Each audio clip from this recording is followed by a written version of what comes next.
Egasa, Egasa, Vaito, Egasa.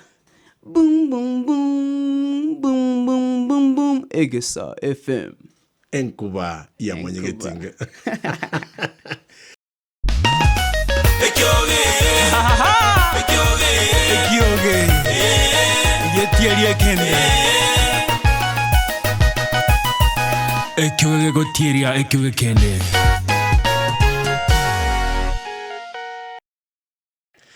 Mugusiano sia soberete botambe ko jana gatevinga mangana na tatu yenge nchwa Ekioge podcast Ekioge ATATO Podcast nataka tangambia mno kimbali mwagende kwa moko lili bipindi ebiga bali moko ile gatambe ko gyo share byuko like nataka tabotambe ko toka tangambia mno na lero ntake takana kalenta umusa omoke na cha kumanya gwetera singi na kuru ngina kuru na nyara ko bagakurara lakini wono mwana oni gara America igobono kigusinge go chakaba kenge mno labeto ko kwanege songo nera tuchikoba kama Adrian Ocharo igona ite kumanya gwetera sege pindi naga kodre kya abantu bali baraba kuru abagotu bali banyoma nete 1940s 50s kumbe ngina koroni garengo yo 50s mamumu abo muroyo mundenera gose umwana ndamo komo akakulinga you have a very interesting program akalika social media ndani akataba I really want to listen to that program again wana kurabona abate series singakire na akote series y'abantu bali banyuma nite myaka ya itire bona kurabona chakanyora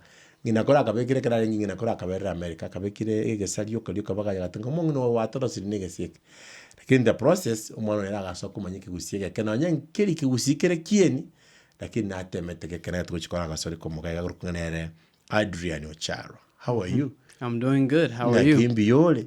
Embiande. Ngakiyogoteba. Tuko tu. Good to see you. Good to see you as well. You know, I got to know you because of your grandmother. Mm-hmm. Tell me about the memories of your grandmother. I'm sorry that we buried her. Is it 1 week ago? About 1 week ago. About 1 week ago. But she's the one who made me to know you. And I got to know you because of your mom. And I think the central factor here is your grandmother because she used to tune into radio through. Tell me about that. Yes. So growing up, I would, we would have her wake up. I would make her some tea. And then from there, she would just switch on Egesa FM. And I would casually listen to the radio every single day. She was a very, very avid listener, and she just loved the show. And I would I just found it interesting how fascinated she was by it. It just kept her so in tune with, everyday life, what was going on. I know you would talk about the news every so often, but more so you would focus on stories going on in Gusii, and then followed by different music that she liked to listen to as well. You would throw that in there. So I would always ask myself, I'm like, who's the person behind the scenes, pulling the strings to bring Egesa to life? And that's when I came to find out that it was, in fact, you, Sorobi. So, yes. Oh, thank you so much. Yes. Tell me about some of the songs that your grandmother, by the way, the grandmother is called the late Priscilla Obonyo Karani. That is the mother to Josephine Karani and the other siblings, including your mom, Irene Ocharo, Irene Kababo Ocharo. That is the mom, that is the grandmother. Priscilla Obonyo Karani is your grandmother, but your mom is called Irene Kababa Ocharo. Nyaboke, but Kababa, I think it's a nickname that she got all through. Yeah. So that is the grandmother we are talking about. Now, can you try to remember some of the songs she was listening to? I can't remember the songs, but I just remember they were all in Gusii, and she liked to listen to them for sure. Yeah. But one thing I know, you used to listen to the signature tune, the jingle for Egesa. Yes. How was it going? Hey, it would go. Egesa, Vaito, Egesa. Boom, boom, boom, boom, boom, boom, boom. Egesa FM. Enkuba ya mwenye getinga. Great, thank you. Now, who is Adrian Ocharo? We can start there. Yes. Adrian Ocharo is someone who is very outgoing, personable. I've spent most of my life growing up in America. but I was born in Kenya, Nairobi, Kenya specifically. And I've just throughout my life just come to have a love for meeting new people and walking different walks of life and being able to also get back to my roots as well. So I love visiting Kenya. It's very, very, it feels like home. A lot of the things that I see are just so simple, you know. In America, I would say the lifestyle is very fast. It can get hectic and crazy, but in Kenya, I would say it's a very, very easygoing lifestyle in terms of just being able to interact with your people, you know. So yeah, and yeah, I'm very. So you left Kenya when you were in which grade? I left Kenya when I was a baby, like a toddler or so, and then I came back to Kenya in standard 3, and I attended Maxwell SDA Preparatory, and went there for 1 term, and then I went back to America to finish out the rest of my schooling. So you told me, so at what level of education are you right now? I'm in university still. Okay. Great. So Yes. what course are you doing? Right now, I'm doing like IT, computer science. I was doing nursing before. I was in the healthcare industry, but I left that to pursue a more technical side of computers and things like that. Great. Tell me, which state are you in the United States? I'm in Arizona. I've never been there. So if you have like the map of the United States, you know where California is. Yes. On the far west. Yeah. Now Arizona is the neighboring state, just to the right. Okay. Yes. So what is so unique? Some of the unique facts, maybe some of the unique features about Arizona. Arizona is known for having the Grand Canyon. It's a big, big, vast canyon side with a lot of rocks and different desert lifestyle. It's very dry. It can get very hot, up to about, during the summer, 44, 45 degrees Celsius. What Yes. happens? Where do you step out of the house? If you step out, you might not step back in. But So what happens? You stay indoors. you stay indoors all the time. No. A lot of the homes and then the vehicles, a lot of them use air conditioning, so that's how people move around. But regardless of the fact, it's very important that you hydrate yourself, and you don't want to stay out in those temperatures for too long. It's very, very hot. Yes, very, very hot. So how do you compare when you're in Kenya and the kind of weather that you have the other side? Like now, today, we felt that like, today was the coldest of all the days that we have had. Yes. We were waking up in the morning with a lot of mist and such. We were wondering what is happening. Everybody was complaining at why are we having July in August and such. And so I think that is the worst we've had in this country. Can you compare here and the other side? But do you still have some moments when it's very cold? Yes, but In Arizona, not really. not really in Arizona. I would say It's more very so hot. very hot. And in other states, you would see temperatures definitely get Going down. way more cold than even here. And where you see snow, things like that. But in Arizona, I would say the winters are about the same as in Kenya. Like it gets just about this cold. It doesn't get too much colder than this, no. When it's very hot, do you get these things that do you call them tornadoes or what? Or Do you have hurricanes. such? Yes. Do you have Yes, such? yes. There's a hurricane season, which is about right now, up until maybe September, going into October. Yeah, hurricane season. Yes, but there's no hurricanes in Arizona.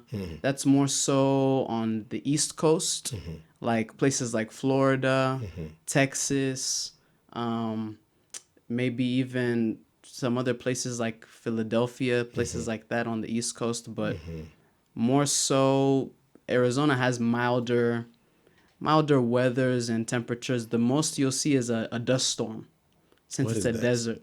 A dust storm is basically an increase in air and basically air currents that are just converging and cycling. And what they'll do is they'll just come through an area and it'll just bring a lot of dust.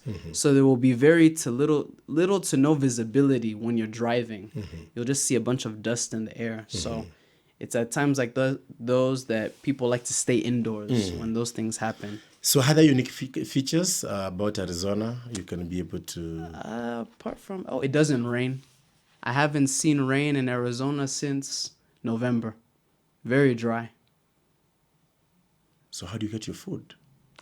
They do irrigation for the water, and then for the food, it's usually imported from other states like California, other places where it rains and things like that. But yeah, it's very dry. Do you sometimes feel like you can shift from Arizona to a different state? Yes, I do. Like which one would you want to move to? If I had to choose, I would like to move to Florida, actually. Why? It's humid, very similar to what I was used to in Texas, and it rains more often, for sure. And they have nice beaches. There's no beach in Arizona. Oh. It's just a desert. Oh, so you used to stay in Texas and then you shifted to Arizona now. Okay. Yeah. Okay. Tell me about the education system there. Like the university. How often do you go to class? How long does the classes? You go for classes for how long and such? Because we are in Kenya, and I mean probably there are a few things that probably we do different from USA universities. Tell me about what is the name of the university? Universities. The one you go? Oh, the one where that you I study, go to. yes. Arizona State University. So I would say before that I went to Texas Tech University. So I would say the university systems, I would say they're pretty similar to Kenya. It typically takes about 4 years to finish a degree. And then in terms of the day-to-day lifestyle, which is maybe what you're referring to, you would go for 12 hours of courses per semester. That would be considered full-time. And let's say you have 2 to 3 classes a day. Each one of those classes would be about 90 minutes to 2 hours. And they'd be spaced out between your school day. So you'll go to one class maybe at 9 a.m. You finish around 11. And then from 11 to 1, you're free. And then from 1 to 3, you have another class. And then maybe you have other classes during the week that can kind of fill in those other spaces. So you don't have like 3 classes in a day? You can do 3 classes in a day, but that would be pretty heavy. And then if you did 3 classes in a day, maybe there would be a day in that week where you wouldn't have class. Okay. You see what I'm saying? Like you would still cover that 3-hour course credits. Okay. Because that's about how much each class is, 3 hours course credit that you're taking per semester. And yeah, it's very flexible. You can work a part-time job. A lot of classes nowadays, due to COVID-19, are actually, you can do them online at your own pace, you know. And the only thing that would be structured would be quizzes, exams, things of that nature. And then maybe for like midterms and finals, you would physically go to the university to have a more proctored setting. Yes. So do you work at the same time? Yes, it's good to work. So as how well. do you balance your days that you're supposed to be in class and the days that you're supposed to work? Oh, it's more so a communication thing. You just communicate with the supervisor of where you're working, and you say, hey, I'm not available from this time to this time, and these are the days that I'm available. And then it's recommended to definitely do most of your work on the weekends in terms of that part-time job. Which kind of jobs do people do there for part-time, for students like you? You can do different things. You can do grocery job. You can do fast food. You can do... It just depends on like what your level of expertise is. You can do healthcare in some situations. You can do customer service. You can do teaching, like part-time teaching on the side. You can do driving. There's things like Uber, Lyft that you can do. Yeah, there's a lot of different Is opportunities. it very hard for somebody to get some part-time job to do? In America, no, it's not. It's not very hard. So there are quite a number of them. You choose which one you want. Exactly. And even you can work here for a week. You say next week I don't want to be here. Yeah. Because what I would say, when you repeat that, like you would say you'd work here for a week and then you say you don't want to work there. If I don't like, I don't really need to. You know, sometimes here in Kenya, you don't like something, but you do, because you do not have another option, you have to keep on doing it. Because you have no other option. But do you want to tell me that there are many options that if I don't like the grocery job, I can decide to go to? You can decide to go somewhere else, yeah. And you won't really strain a lot. You'll be able to find something to do. Yes. It just depends on, I would say it depends on the geographic location of where you are, though. Okay. If you're in a bigger city, a metropolitan area, such as where I live, which is Phoenix, then it would be easier to find a job. But if you're living in a small town where there's only so many jobs available to each person, then I would say it's more similar to Kenya, to where you'd want to stick with that job versus having that flexibility to choose between different industries. I'm told that in the United States, it's very hard for you to work without a car. It's very hard for you to either go to class, do a part-time job without having a car. So you want to tell me that you have your own car? Yes, it's actually very hard to move around without a vehicle. Why? That is true. Just due to the nature of how things are constructed, I would say. Like, what I do love about Kenya, which I could compare to America in this instance, is public transportation. In America, it's not as feasible to say, oh, let me hop on a matatu and I'll go from here to here and I'll get to my destination. In America, the public transportation is very scarce. I know there's like bus systems, maybe like in the downtown areas of major cities, but even those buses don't take you exactly where you need to go, kabisa. So I would say in comparison, yeah, Kenya is much more better in terms of public transportation, for sure. So how do you manage in the United States? Do you use Uber?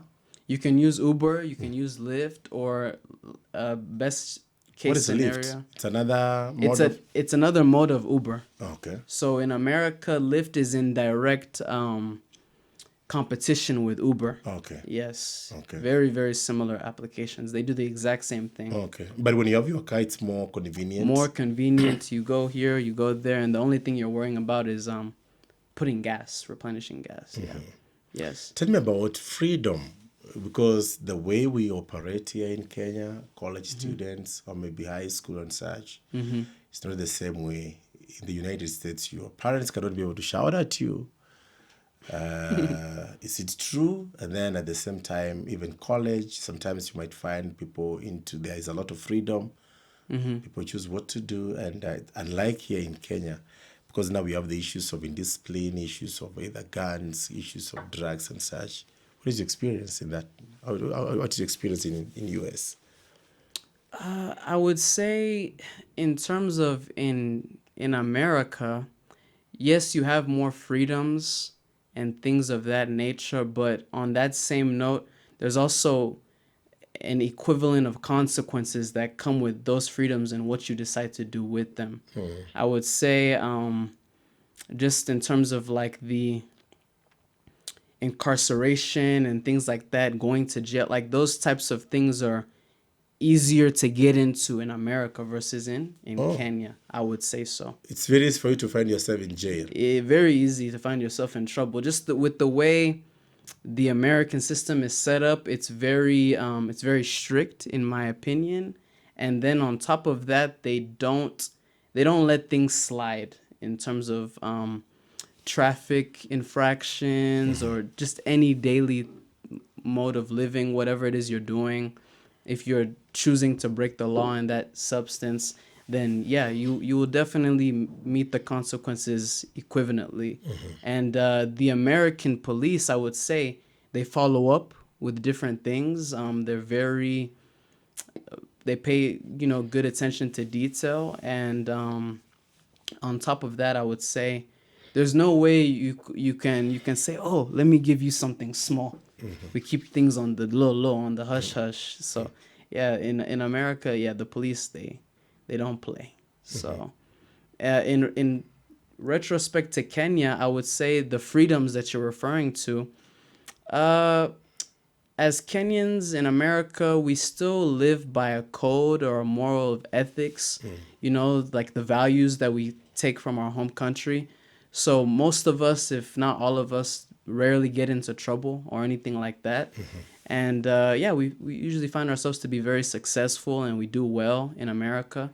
And I feel as though our parents, even those of us who have grown up in America, they do their best to instill those values in us and how we should act and how we should carry ourselves, so on and so forth. So I would say it's not too much different from Kenya, but I would say in terms of strictness from the parental side of things, it's a little less strict, I would say. But in terms of like the policing and law enforcement and things of that nature, it's more strict than it is in Kenya. Tell me about your grandmother, the late Priscilla Obonyo Karani, because she stayed with you for 15 good years. Some of the things that she instilled in you that you can be able to remember, because she was with you for quite a number of days. What can you be able to remember? Hope that you were able to communicate, because I know the language barrier was a challenge. A little bit there. Yes. I would say she instilled in me just how to be respectful, how to cater towards my parents, or even in her particular sense, my grandparent, because I even learned how to cook ugali from just being around her. So at a specific age, I remember I learned how to cook ugali, and from that point on, she only liked my ugali and the way I would cook it. Oh. Yes. And each time I would cook the ugali, I would always ask her, can you give me a rating on a scale of, 1 to 10? How was the ugali today? Because she always liked her ugali fresh.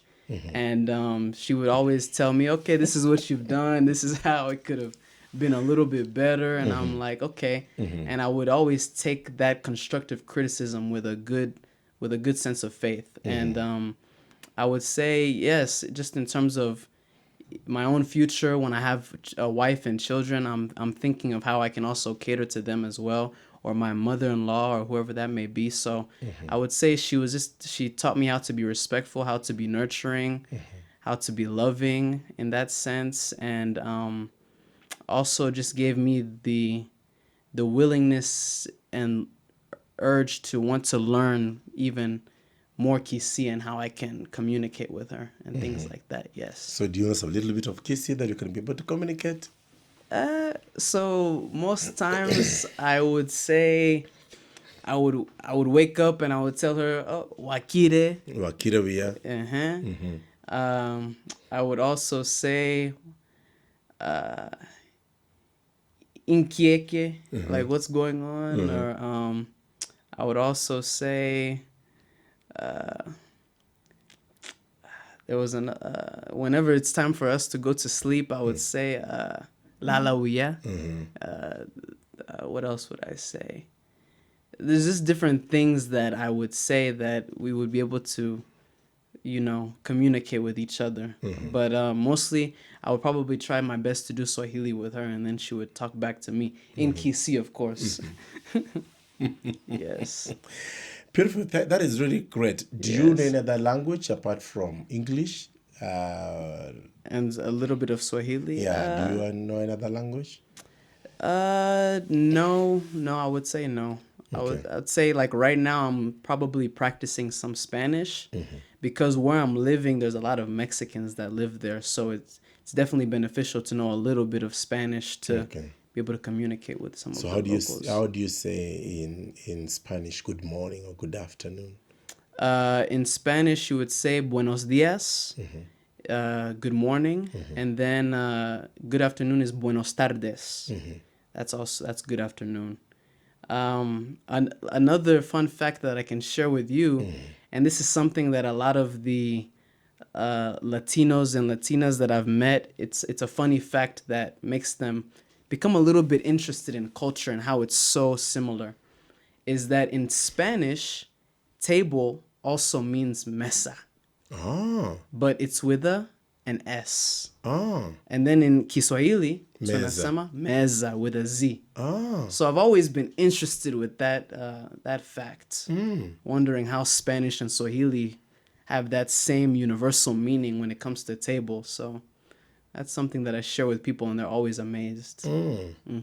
Great. Now, tell me, you said when you get married, you might want to do this and that. How old are you now?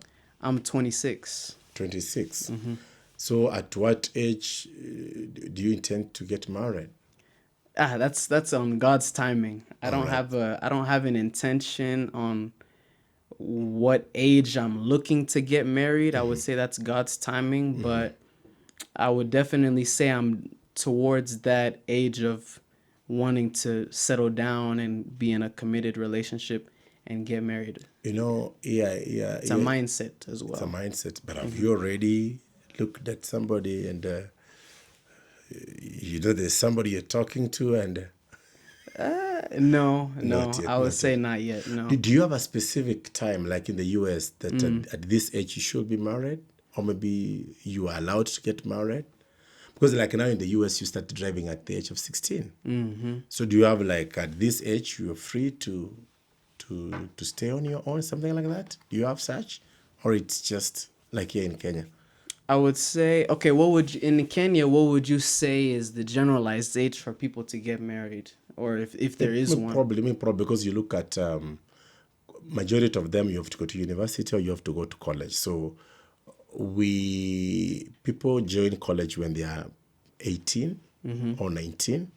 And then probably if you're doing a diploma, you'll be there for 3 years. So if it's 19, 20, 21, so which means majority by the time you're 25, 26, that is when you are completing your either diploma or your degree. So quite a number of them, those who've gone to school, you start thinking about marriage when you're 26, the age that, because probably by then you are done with a diploma. There are those who focus going to do masters. Again, there are those who do nursing. Nursing probably they go for 6 years. So from the age of 26, now 27, 28, 29, 30. Now anything from 25, 26, kind of way probably somebody is trying to settle down. Yeah. So you're in the right path.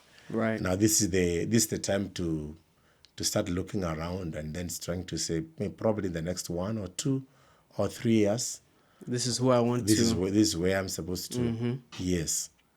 So basically, it's like the United States. The only difference here is in US, you allow, I think young people are allowed to start training driving from 16. But here in Kenya, you must have an ID.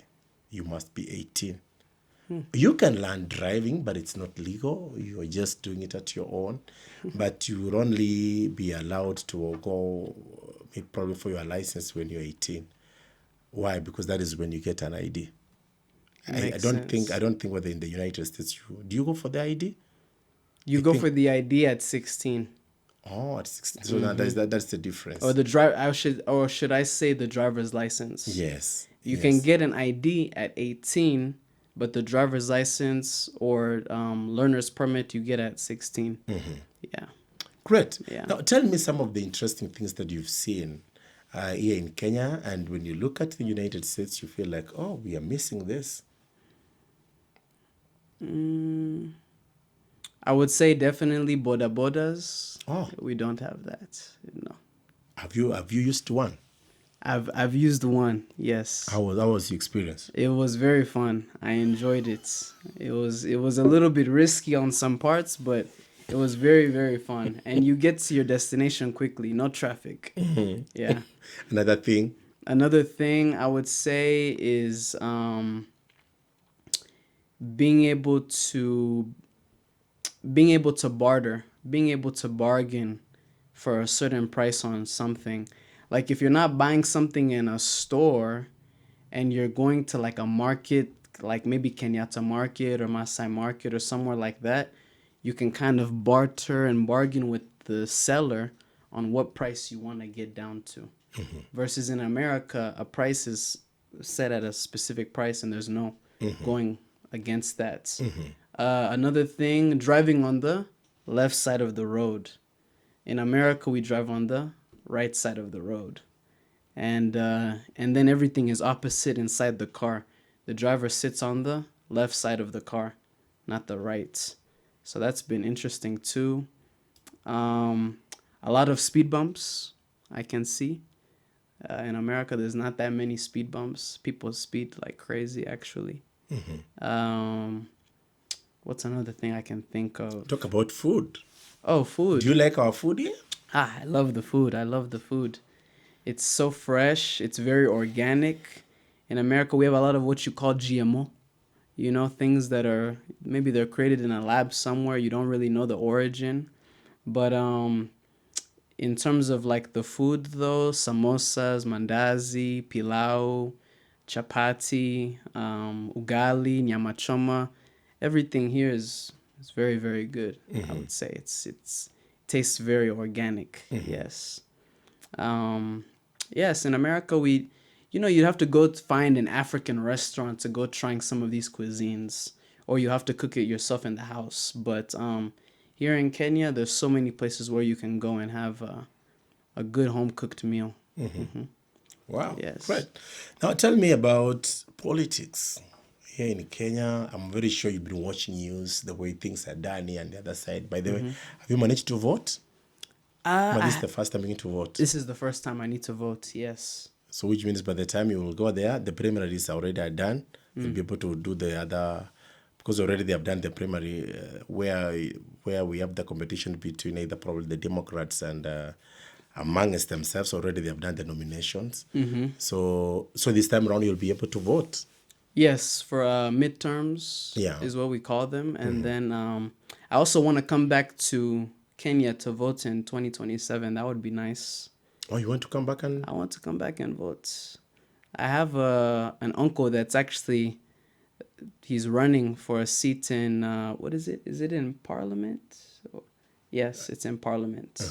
So yeah, I would like to come back and vote for him personally. That would be nice. Wow. Yes. Tell me about the way Americans do politics, the campaigns and such, compared to what you're seeing here in Kenya. I'm very sure you've seen news, how things are going. I don't know if you had time to watch news. I haven't watched too much news, but what I will say based off of what I've observed is that here in Kenya, I would say it's more so boots on the ground. You need to be in front of your audience and the people who you want to vote for you, and you need to be campaigning on a continuous basis and visiting each of those areas where they're located to allow them to know who you are as an elected member and how it is you plan on developing and changing the current stature of the of what's going on in the country. So, but in America, I would say it's more so based on like fundraising from big organizations and things like that. And a lot of it is like commercialized. You'll see different things on the news, like, oh, this, vote for this such and such person. And then I would say in America, there's more competition between members who are going against each other in terms of, I can post a campaign and my campaign sole purpose, instead of talking about what it is I'm going to be doing, I'm actually talking badly about my opponents and why you shouldn't vote for them. In the US? In the US. So they are more into don't vote so-and-so. Yes. Than this is what I'm going to do. Exactly. I thought that is what we do in Kenya than the United States. No, in the United States, it's the same problem. So, yeah.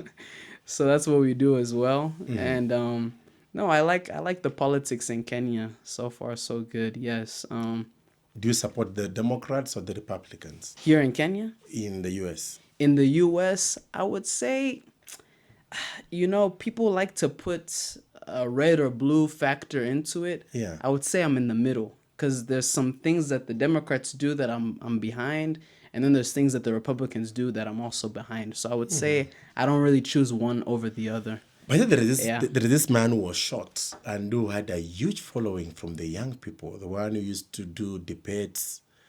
I think he was shot last year. Yes, you're referring to Charlie Kirk. Yes. Did you ever get a chance to attend one of his forums? No. Now that's someone that I for sure would have never attended one of his forums or You supported. didn't like him? Didn't like him. He would talk about a lot of things that were how do I put this? They would be basically, in a way, the things that he would talk about would be very, Controversial. thank you, controversial. And then his stances on those controversial topics were very one-sided. He didn't have a lot of facts to back up some of the things he was saying. And then on top of that, he would treat black people a certain type of way. So I just didn't like his rhetoric. Let me use that word. It was his rhetoric behind the things that he was saying. Yeah.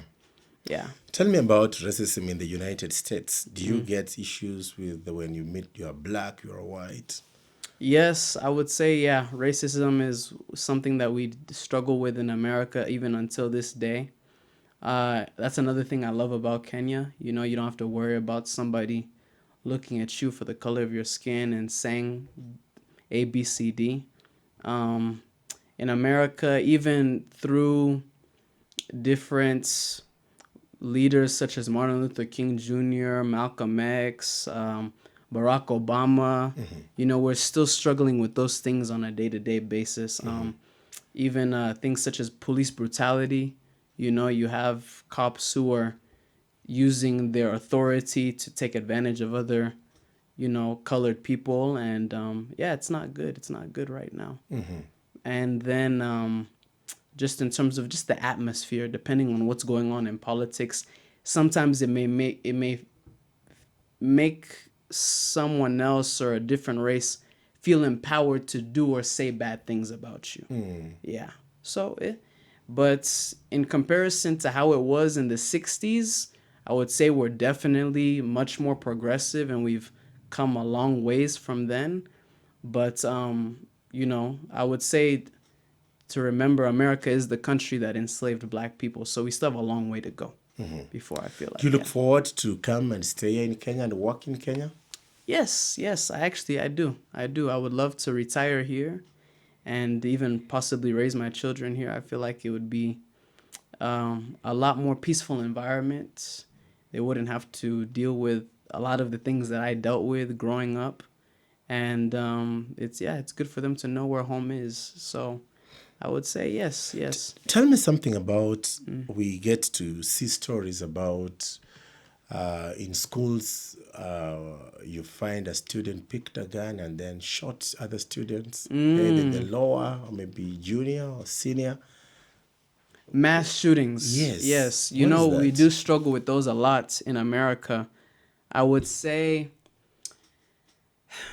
it's a lot of it can be the content and the things that these children are basically absorbing at a young age, and they're ingesting just the different types of things that they're looking at.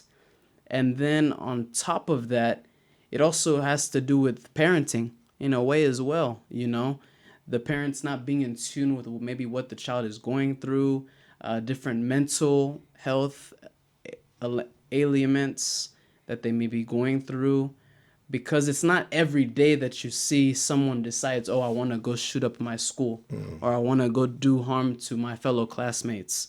It's definitely something that is it's a pandemic in a way of just like they've been exposed to a lot of different things, and those are the things they decide to feed onto themselves. And then you also have to ask yourself, where are they getting these guns from at such a young age? Because in America, to get a gun, you have to be 18. And then on top of that, you have to also be over 21 to get other types of guns. So you're seeing, you know, kids in high school, middle school, you're asking yourself, how are they getting these types of weapons? And like I said, it starts with the parenting at home, how it is they're, you know, raising their children and allowing them to have access to such things. So what do you do as Adrian? Your hobbies when you are not really in class, you're doing studies, you're not working. What are your hobbies? I love to play billiards, pool, if you're familiar with that. The English pool Yeah. with the cue stick and the balls on the pool table. I love to do that. I like to go out, dance with friends. So you can dance. You can put some music here. I can put some music. I can dance a little bit. Yes. I like to go try different foods that I've never tried before. I also like to go hiking. Where I live, there's a lot of different mountain ranges and hills and things of that nature that you can do in terms of just outdoor activity when it's not so hot. As we get into the fall and winter time in America, yeah, it'll be a good time to do that as well. And yeah, that's about it. Wow, that's great. By the way, there is this young man who came from the United States who keeps on testing different foods. Isospeed, he's from, He's from America, yes. but he's not from your state. No. And what about Mr. Beast? And then Mr. Beast. He's not from your state. He's not from my state Oh, either. great. Who influences your life, even as we wind up? Who influences my life? Yes. I would say God influences my life. I wouldn't look at any one person in particular because I would say that it's important to have a diversified inspiration in terms of individual people of who you look up to and who you try to emulate. But I would definitely say God influences my life the most. Just When in it terms comes to people, do you have quite a number of them you can be able to mention? when it comes to people, Yes. I could say, I would say if it had to come to people, no, not off the top of my head. I could just mention like, oh, this is. But who- there are quite a number of them as such, yeah? Yes. 3 things that you've learned in life, even as we wind up. Do you know how to pronounce this? ATATO. Means what? 3. 3 important things. Because the show is called ATATO and then it's Ekioge. Iron sharpens iron. So I'm going to give you an opportunity to sharpen us Okay. with 3 things that probably you've learned at your age of 26 years. Okay. 3 things 3 things. that Okay. you've learned and you can be able to share with us. I would say the first thing would be treat others how you would wish to be treated, no matter who they are. I would say the second thing would be take every opportunity as a chance to grow and embrace every opportunity, no matter what it is. And number 3, never be scared to interact and meet new people because you never know who it is you're going to meet. Great. Thank you so much, Adrian Ocharo. What is this? Bible trivia. Great. You're going to ask me a question? I can ask you a question. Yes. Okay. If I get it, I'll win. You have to give me cash. Okay. If I ask you and you get, you'll win cash. If you fail, you'll have to give me cash.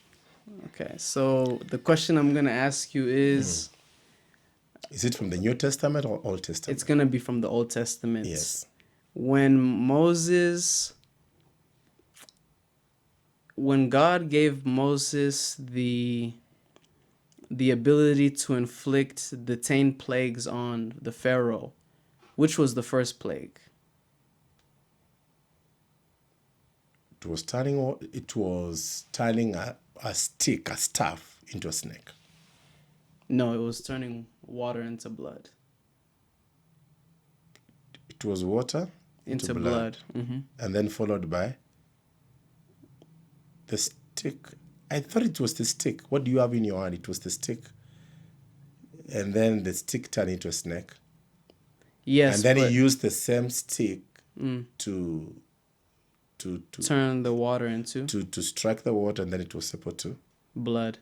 But So the first one is water into... Water into blood. That So you've won. I guess that stick into snake doesn't count as a As among the 10 plagues. So it was a miracle, but it was not among the 10. But it wasn't among So the you've 10. won. Yeah, you were close. You almost said it. So what will we do? I'll ask you. Now you can ask me. New Testament, Old Testament. Let's do New Testament. Great. Paul wrote many letters. And I want you to tell me 2, because he did more than 2 when he was in prison. There are more than 2, but just pick 2 only when he was in prison. Prison epistles. 2 letters that Paul wrote. Yeah. I want to say Paul wrote a letter to... This is when he had been discovered and he was captured, right? Yeah. Okay. He wrote a letter to... Did he write a letter to John the Baptist? No. No? I want to say he wrote a letter to... He wrote a letter to Peter? No. No? Those are my 2 answers. I mean, So you've got an X. I've got an X. He wrote to Philippians, Ephesians, Philemon. So those are the prison. Ephesians. Oh, we that's have what you mean. Philippians, Okay. Philemon, and I think it's Colossians. But at least those are he wrote them for when he was in The prison. books. Great. So I'm not going to give you cash. You're not going to give me cash. We're even. So we're going to take water, and then it will be done. Sounds good. So that is it for today. Today I had Adrian Ocharo from Arizona, United States of America. Yes. So tunasonga. Tunasonga mbele. Yeah, tunasonga mbele. Thank you so much. Oh, you know some little bit of Swahili? Yeah, naelewa. Tunasonga mbele kidogo. Kidogo tu. By the way, can you tell people in Spanish that they need to subscribe to my YouTube channel? ATATO na Sorobi Moturi Rastas. Do it in Spanish. ATATO. Your camera is here. Yes. ATATO. Ekioge, Gekotiere. Ekioge. Great. Do it in Spanish. Hola, ¿cómo estás? Subscribir tu ATATO Na Sorobi Moturi Arastas. Erastas. Gracias para Presidente Oro. Hasta mañana. Thank you. So I'll be able to get some little bit of Spanish coming and wondering what is happening here. And then they will find we are speaking a lot of Gusii and they'll be asking, which language is this? Thank you so much, Adrian, for coming to my podcast. I really want us to appreciate. When you go back to the United States, make sure that you say hi to your parents and your sister. And of course, quite a number of your cousins who are in the United States. Yes. Including your cousin who's with us here. Yes. You going to do a shout out to her? I want to shout out Natalie Kakai, who is here with us from KBC, the one and only. Thank you so much for coming. Thank you so much. And of course, I know your cousins will be able to have, I'm very sure you have a WhatsApp group for the cousins. Yes. They'll be able to see this, all the cousins. Oh, by the way, what is the most interesting guy who was very funny? The one who was told not to step at your grandmother's place for quite a while. Vinny Ombati. Vincent Ombati. That guy is funny and he has presence and he can really... Ombati Vincent? Yes. Hey, salamu ndizo hizo. But is he based here in Kenya? He's based here in Kenya. I think I need to have him in the podcast. You do. Yeah. And quite a number of your cousins there, quite a number of them. I think also there is the one who talked, they are staying in the United States and they asked Scholastica. Yes, quite a number of them. Mm-hmm. Yes, all of them, all their cousins, we are saying, and of course your aunties will be able to watch this. Salam nyingi kwao. Salam. Thank you. Amangana nyakakokiri, just give us a like, give us subscribe, share, because we believe that everybody who comes here, they have something to say and they have something to inspire us, because I believe strongly that iron sharpens iron as a man sharpens another man. Bye-bye. Thank you. Ekioge. Ekioge. Getieri kende. Ekioge gotieri ekioge kende.